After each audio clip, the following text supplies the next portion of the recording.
He's one of the most powerful drug lords in history.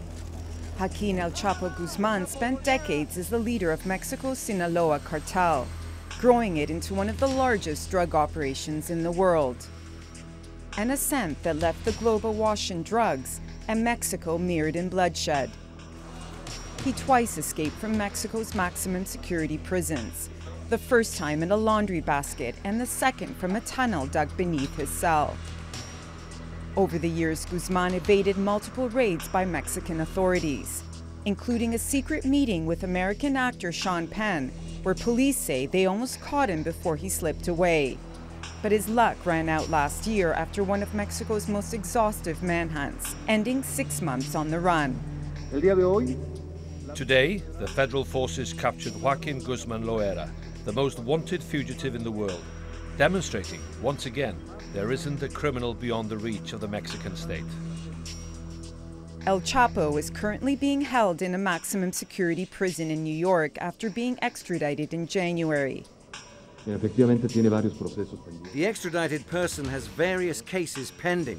For the Mexican government, there are 10 cases for different crimes, which include drug crimes, organized crimes, money laundering, and others. Guzman grew up in extreme poverty in the Mexican state of Sinaloa, before climbing through the ranks within the Sinaloa Cartel to become its kingpin. The Sinaloa Cartel is one of the major drug traffickers supplying the U.S. And under Guzman's command, it pioneered the use of cross-border tunnels that shuttled tens of thousands of tons of cocaine and heroin into America. The operation netted Guzman billions of dollars. No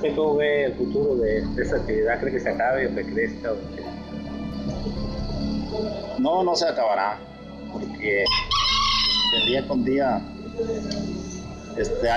haber más personas y eso no se va a acabar.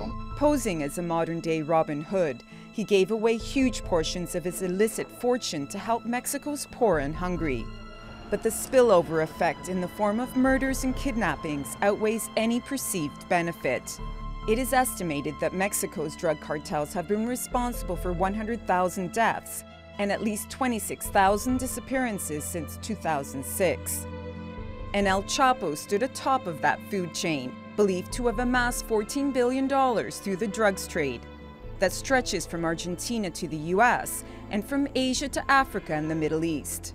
But Mexico and the US haven't been able to seize any of his money or assets. Guzman will go on trial in April 2018, paving the way for the start of one of the most significant drug trafficking trials in history. His lawyers told the newsmakers the case already faces a number of serious challenges, saying lawyers defending Mr. Guzman will face nearly unsurmountable obstacles in investigating the charges against him because of the limits the government has placed on their communication with witnesses and investigators. Guzman has pleaded not guilty and is asking to be released from solitary confinement, something the U.S. government has refused. We think it's widely accepted that solitary confinement has long-lasting serious consequences, both mentally and physically, and that's true no matter who you are and what you're accused of, and we will continue to fight for humane treatment for Mr. Guzman. Guzman's capture is seen as a major political victory for both the U.S. and Mexico.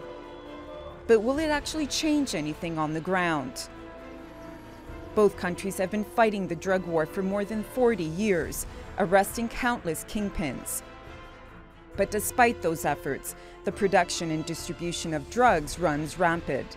So while capturing Guzman may serve justice, will his arrest put a stop to drug violence or drive his deadly cartel out of business?